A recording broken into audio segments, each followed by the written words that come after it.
Put Jar Jar in some stuff. Put Jar Jar in an insurance commercial. Oh my god. Can you imagine?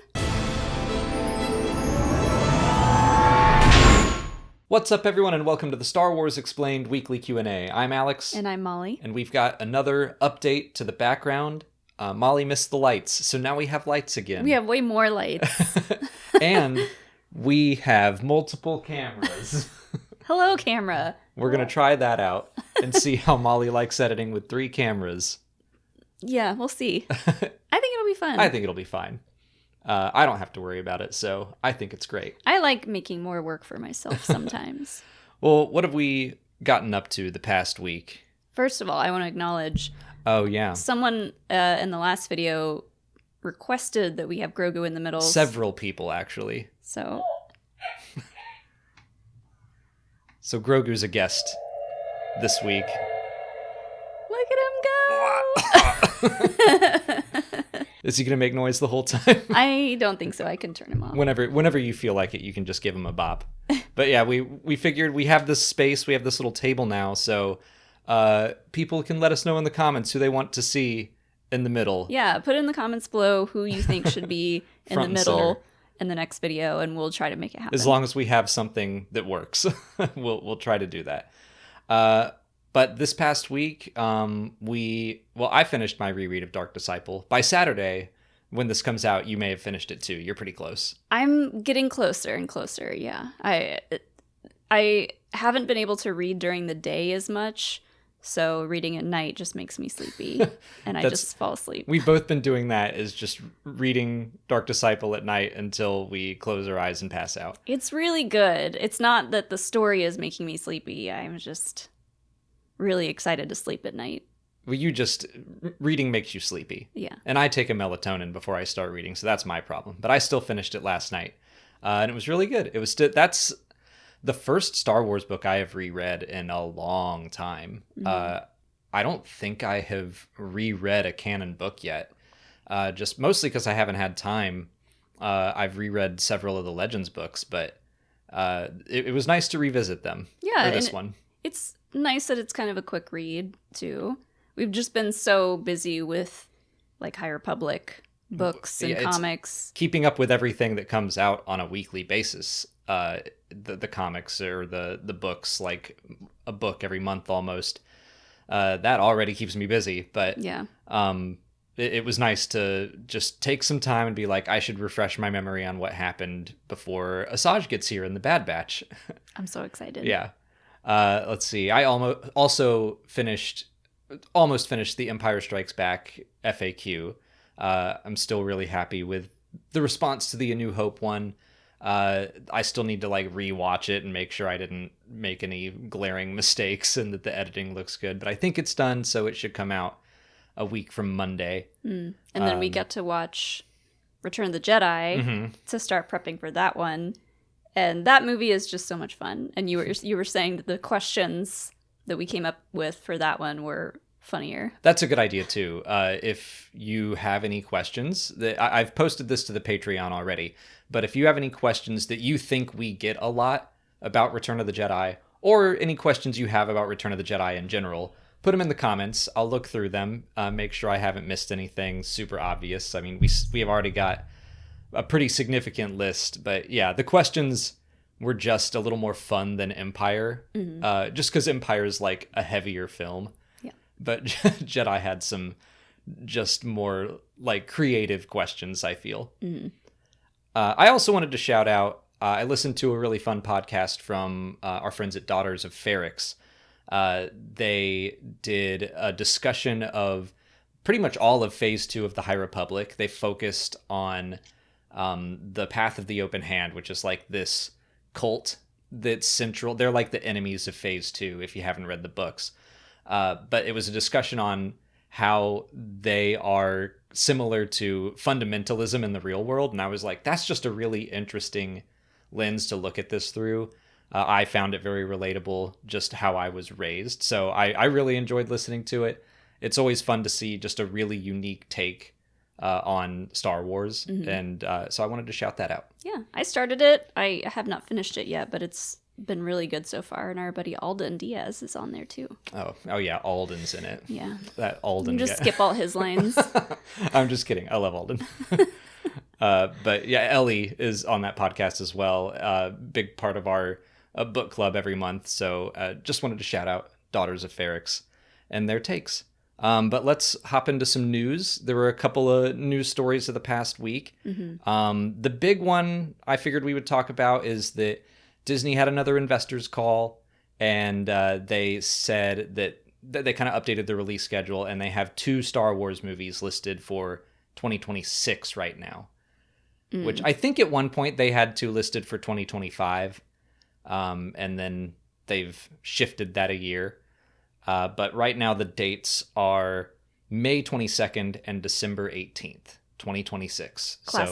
Classic May and December. I know, the 2 months dates that Star Wars movies come out. First of all, I would assume that Mandalorian and Grogu is going to be the May date. Mm-hmm. What do you think of that? Yeah, I think Mando, Grogu in May, and then Rey in December. That I was assuming that would probably be the second one as well. But yeah, something about Mandalorian and Grogu that just does feel like a May summer blockbuster kind of vibe. So yeah. I'm happy with that if they want to put it out in May. Like, I do really love the Star Wars December releases. Just something about it felt right and fun and a good way to like end the year around the holidays. Yeah, that's how Force Awakens, all the sequel trilogy and Rogue One, and then Solo came out in May, but that also was just a very fun like popcorn flick. So I don't think, except for the fact that it was being released right after an Avengers movie and only 6 months after a Star Wars movie, I don't think that did it any favors, but it did feel like a fun summer movie. Yeah.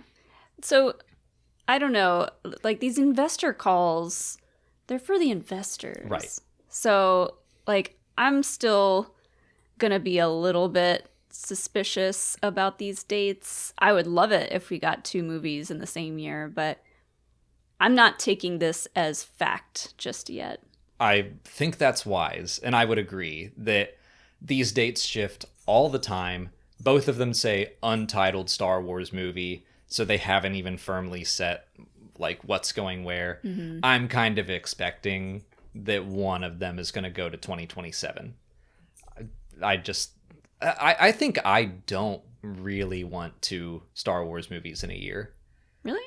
Yeah. I wouldn't mind it just because like the Mando Grogu movie feels like kind of a gift with purchase.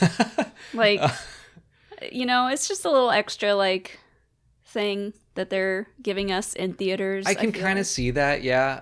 I'm just thinking back to that Last Jedi Solo, how it felt. And I did kind of think, before then I was like, we're getting a Star Wars movie every year. This is amazing. And I was kind of like, yeah, let's do 2 a year. Marvel does 2 or 3 a year. Why can't Star Wars? And then when we got 2 movies just like 5 months apart from each other, I was like, you know, I don't know. Like, I kind of wanted a little more time to build hype up for Solo. And I mean, part of it is just that they didn't really market that movie. They did it at Denny's. Yeah, Denny's was all they got. And I'm still very grateful for my Therm Scissor Punch trading card. I still remember going to Denny's and like sitting and ordering and being like, hey, do you have those trading cards? And they were like, what? Our waiter was like, give me a second. Let me go open the boxes. They had to go look in the back. But yeah, I think having some time in between the movies to really build up the hype again, that helped me.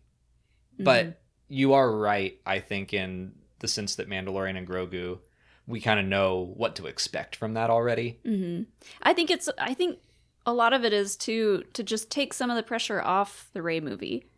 Like, it just feels, to me, it feels like they were like, what about this Mando Grogu movie over here? How about we put that out first and just have that be like the next big movie theater Star Wars experience? And it's something that we all already know, and there's a ton of love out there for both those characters, so it's kind of a no-brainer.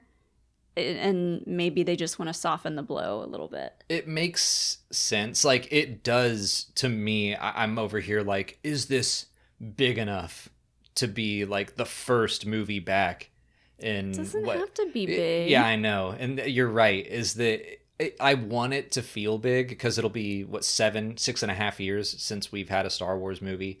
So like, I want it to be this big, huge thing. But looking back on it, like, you know, a few years after that, it's not going to matter, especially if we are hopefully consistently getting Star Wars movies again. Yeah. It in the moment, it might feel a little strange that like, oh, the first movie back is The Mandalorian and Grogu, but I don't think most people are going to feel that way. It feels kind of nice to me though, because it's like Mando and Grogu that's who we had.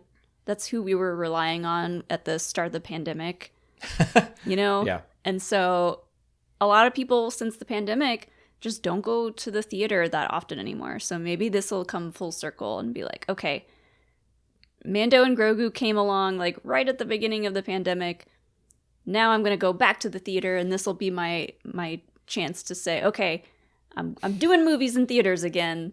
We're starting again with Mando and Grogu. Yeah. I do think that it's a safe bet on a lot of fronts, like popular characters. Everybody loves Grogu. That's the movie that I want. I mean, that should be the title. That's better than The Mandalorian and Grogu, in my opinion. Oh, yeah, I turned him off. Oh, okay. That's something else that I hope they change the name. The name just seems too generic, and I get it because those are names that people will recognize, but it's just like a trend that Star Wars has followed a lot with the shows and the books. Just Obi-Wan Kenobi, Ahsoka, Tarkin, Thrawn. Like, yeah, okay. Like, maybe they'll give it a subtitle or something. Yeah, if it were like Grogu's Journeys or something like that, but we don't know what it's going to be about yet, so I guess we can't speculate on a But everybody loves Grogu. subtitle. I'm down for that. Yeah. Like, let's just make it a sitcom. They have their little house now, so they can do something with that. But we have some other movie news that we can talk about. There was just a small little update from Donald Glover talking about the Lando movie and how that's going. Donald said, I feel like I have enough control, and maybe you get painted as a control freak, but it's like, yeah, control allows for the vision to be singular, and if the vision is singular, people want it more. The less it's singular, the less people want it, because they feel like they could have made it. And I actually like what he's saying about him having creative control. Like, I agree with him in a lot of ways, just that I think that something that's lacking in the sequel trilogy is like that singular vision from one storyteller, one producer. Like, I am of the opinion that it feels a little bit like a game of tug of war between two directors, and I'm glad to see that Donald is like, now I'm here to tell my Lando story. And I think he kind of talked about fighting the industry, and I feel like he's willing to fight for what he wants in this movie, and I think that's good. He's got such an advantage here and kind of an upper hand because he's already played this character in Solo, and everybody liked it. You know, Disney, I think, was happy with it. Kathleen Kennedy liked it. Everybody was pretty pleased with how he portrayed Lando. So I think people almost universally praise his Lando. Yeah. So I think because of that, he has an opportunity to say, hey, everyone liked what I did before. If you want me to do this, I'm going to do it my way. Yeah. And like really put his foot down. So I am really glad to see him talking about it in that way. That's one of those casting decisions that when they announced it, I was like, he was born for this. Like, it just seemed so perfect. I was already a fan of his from his YouTube days and Community and 30 Rock and like all these things that he had worked on. So getting him in Star Wars was amazing, but knowing his work on Atlanta, I'm like, this could be just something really unique and special. People have thrown out the idea that it could be the Calrissian Chronicles, and it could be Billy D. Williams narrating things, and then we see Donald Glover playing it out, and like the narration might be embellished and we see what really happened, or like just knowing his sense of style in Atlanta, I'm like, oh, he can do some really weird stuff. Yeah. And I want him to. Yeah.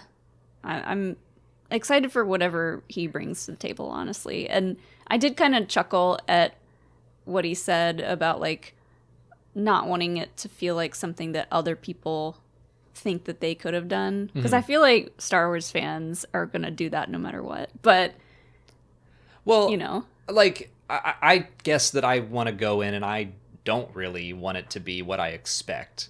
Like I'm talking about, I want it to be Billy D. Williams, and maybe it will be, but I still want to be surprised. So I don't want it to feel like something I could have sat down and written.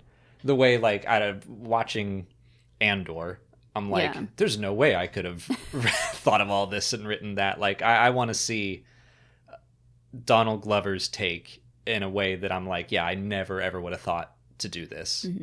So that's what I'm hoping to see. I did want to point out that we're recording this on Thursday, so it's possible that there could be some more movie or TV or something news, because Empire magazine tweeted out something vague.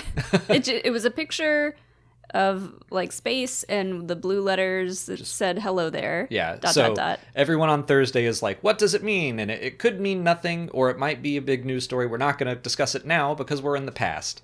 So let's get into some questions from our Patreon. But before that, a quick word from our sponsor. After years of fine print contracts and getting ripped off by overpriced wireless providers, if we've learned anything, it's that there's always a catch. So when I heard that Mint Mobile wireless plans are $15 a month when you purchase a 3-month plan, I thought, what's the catch? But after talking to them, it all made sense. There isn't one. Mint Mobile's secret sauce is that they sell wireless service online. They cut out the cost of retail stores and pass those sweet savings directly to you. For anyone who hates their phone bill, Ryan Reynolds' company Mint Mobile offers premium wireless plans for just $15 a month. That's less than half of what I was paying before. All plans come with unlimited talk and text plus high-speed data delivered on the nation's largest 5G network. Use your own phone with any Mint Mobile plan and bring your phone number along with all your existing contacts. To get this new customer offer and your new 3-month unlimited wireless plan for just $15 a month, go to mintmobile.com/Star Wars. That's mintmobile.com/Star Wars. Cut your wireless bill to $15 a month at mintmobile.com/Star Wars. Additional taxes, fees, and restrictions apply. See Mint Mobile for details. And we're back. We're going to get into some Patreon questions, and a lot of people asked for us to talk about our favorite Grief Karga moments and just overall Carl Weathers roles. We did want to take a minute to honor Carl. That was some news that came late last week after we had filmed our Q&A. Yeah, it was Friday, I think, when I was editing the Q&A. I was in my office, and I just heard Molly say, "What?" like in an upset way, and I was like, I don't like the sound of that, and walked in and just saw a picture of Carl up on your Twitter. Yeah.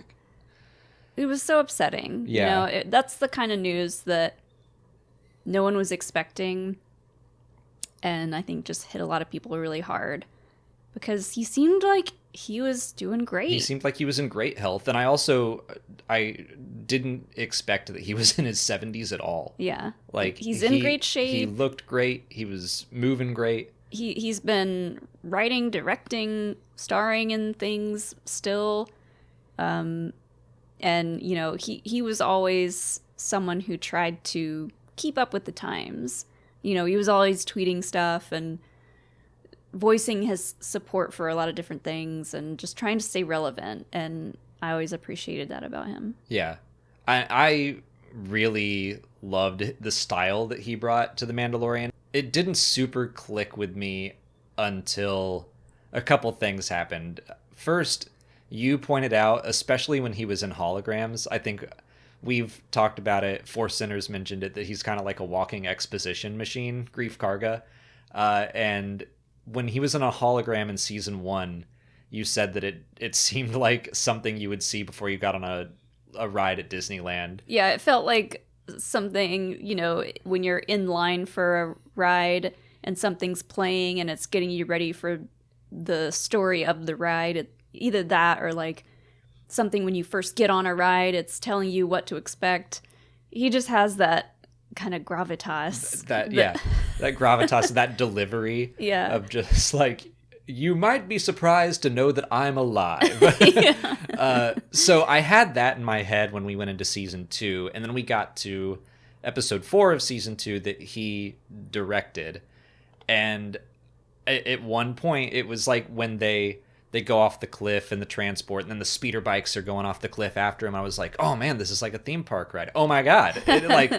And I kind of do think that was the energy he brought of like, just, this is Star Wars and it is supposed to be fun and entertaining. Yeah. And so like it was in his acting and his delivery, like everything was just a little bit over the top, and his action was always so much fun. Mm-hmm. Everything about him screams entertainer. Like, yeah. That's a great word for it. And I remember him at Star Wars Celebration 2019 and just how he commanded an entire room full of people in Chicago. Mm-hmm. How excited he was to be there. And he was just an excitable guy that got people excited.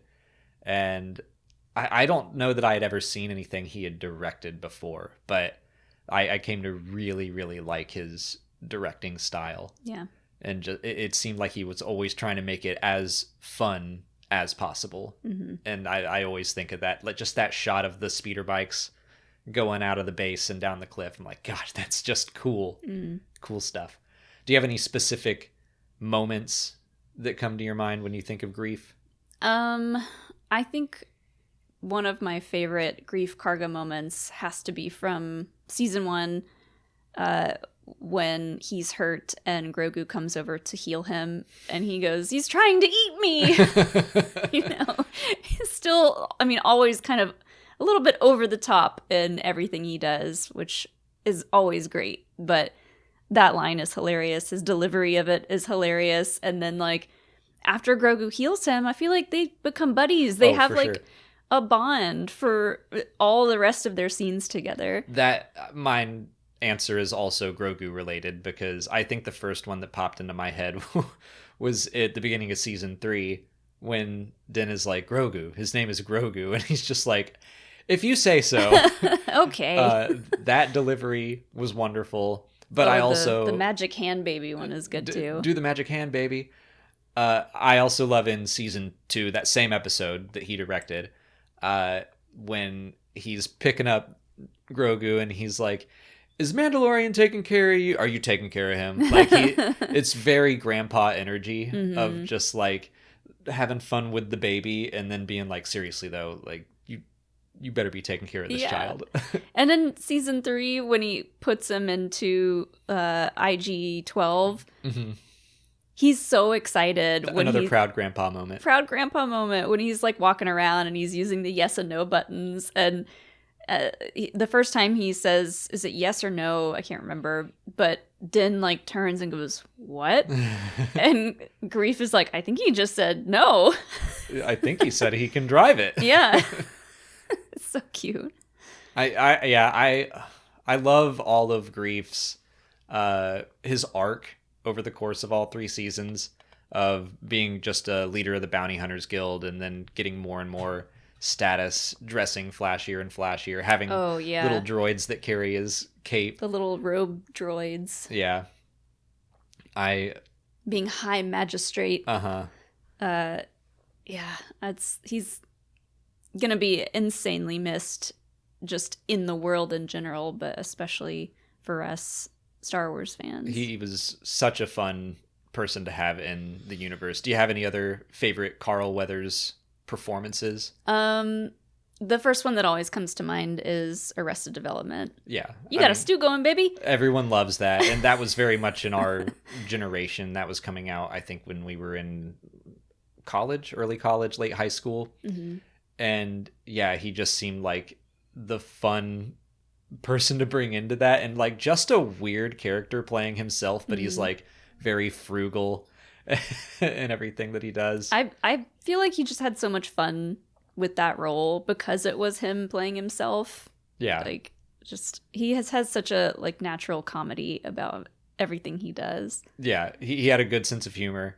I also, of course, love him in Predator. But Rocky, I love the Rocky movies. I'm pretty sure 4 was the first one that I saw with my dad, but the first three really are very much about Rocky and Apollo's relationship, and I love a good like enemies becoming friends story, and that's a great one. Oh, the scene of them running on the beach, yeah, is undeniably one of the best scenes in cinema. Everyone loves it.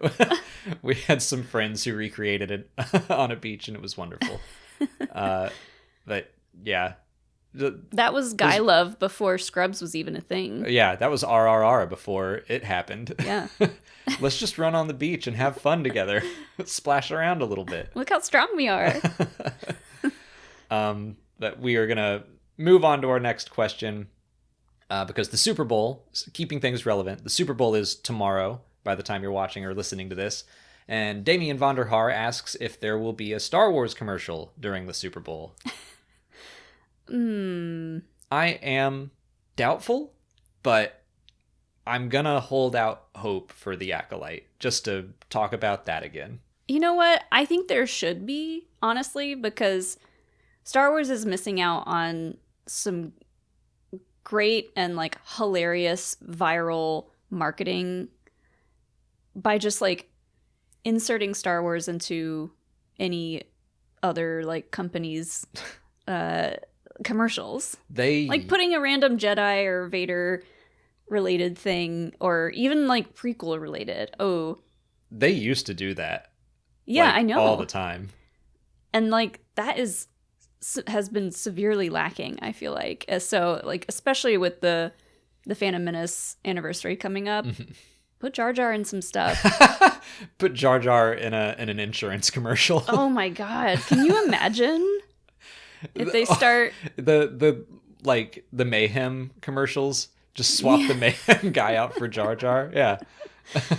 I don't really think that we'll see any specific like Star Wars or heavy Star Wars related commercials, but I think that they should start doing that. I think they're a lot more just precious about the brand now, and sometimes I wish they'd have a little more fun with it. Like I remember growing up and seeing an Energizer commercial, and like the Energizer Bunny is on Cloud City, and then Darth Vader's lightsaber runs out of batteries and he's got Duracell in. Yeah. And like I remember that commercial. I just don't think we'd ever see anything like that today. Yeah.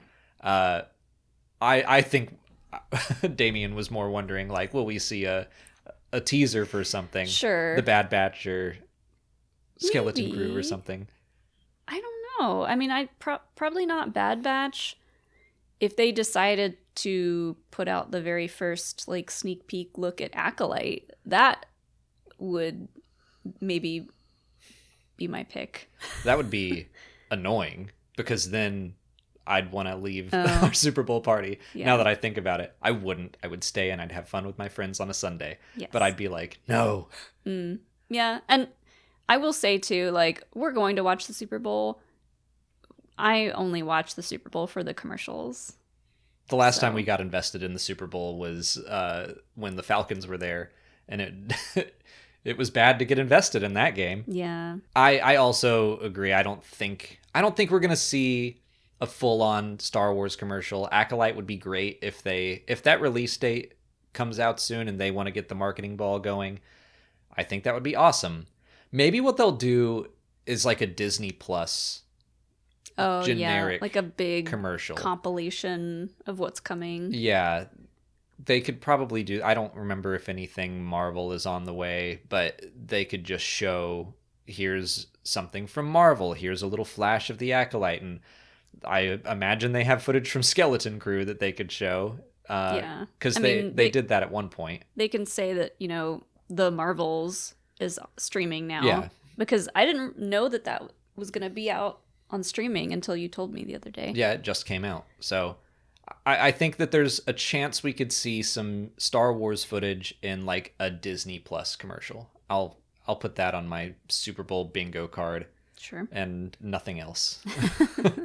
Our last question here is kind of related to the Acolyte.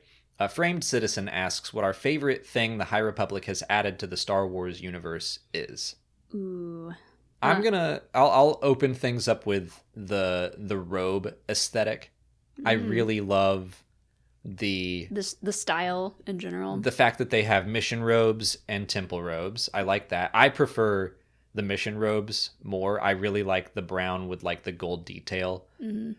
That is something that one day I'll learn how to sew and make my own temple or mission robes. That just makes sense too, because you're gonna get dirty. Yeah, when you're out on a mission, and then when you're at the temple, you put on your fancy stuff. So I really like that aesthetic, and it's cool to know that we've seen some footage from the Acolyte at Celebration, and they're gonna keep a little bit of that. They're wearing like white and gold robes, so I'm looking forward to seeing that in live action, and I'm not looking forward to seeing it transition away into the more plain robes. They're already getting more boring. I can feel it happening. What do you think? I guess I'll say IRL, just representation in the High Republic. You know, we're getting so many great stories. That's making me feel bad for being like the robes. Robes need their own representation too, and you know, the gays have style, so that fits into what I'm trying to say here, I think.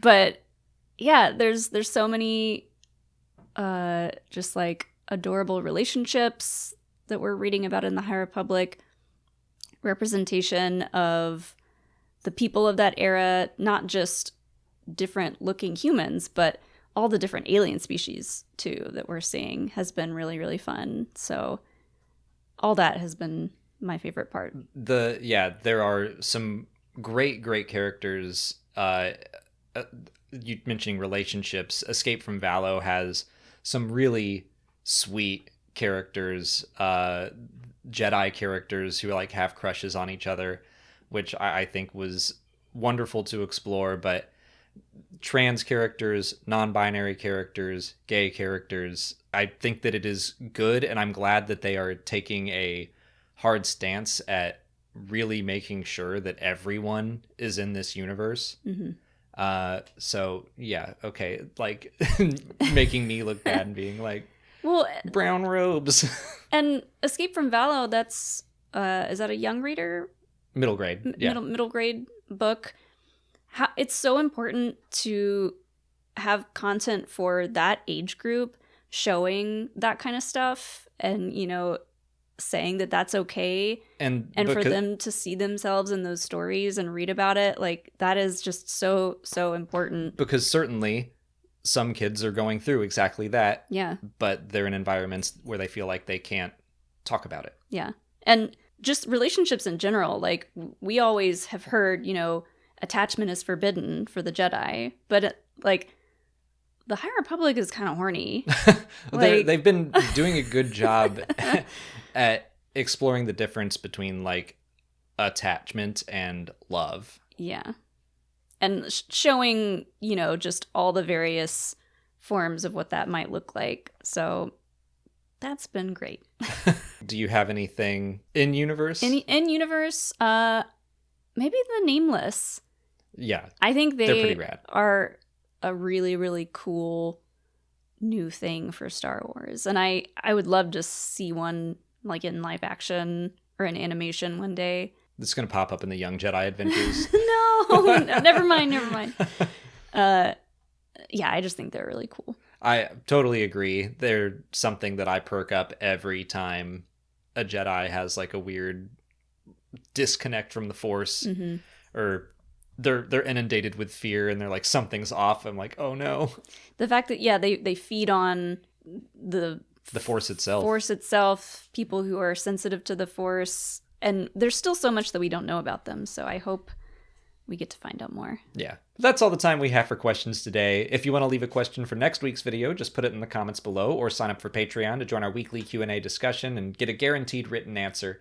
If you haven't already, please like this video, subscribe to the channel. Follow us on Twitter, Instagram, Threads, Blue Sky, and TikTok. And as always, thanks for watching, and may the Force be with you.